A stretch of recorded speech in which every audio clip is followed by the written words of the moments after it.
Edo State Governor Senator Gov Okpebholo don talk say in government no go rest until them wipe out cultism, kidnapping and all other crimes for the state. The governor reaffirmed this commitment after one closed-door meeting with commanders of the Special Security Squad for Government House Benin City on Wednesday evening. Iyan said the meeting had to plan better ways to make Edo safe for everybody. We had a very useful meeting and it's about fighting cultism.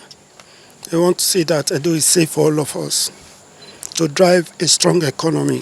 People wey follow attend the meeting now. Deputy Governor Right Honorable Dennis Idausa, SSG Barrister Musa Ekilo, Comrade Ameliome Idemudia Noah plus other ogbonge persons. The squad na joint team of Niger Army, Police, NSCDC, local hunters, vigilantes and even repentant cultists all dey work together to make Edo safe again.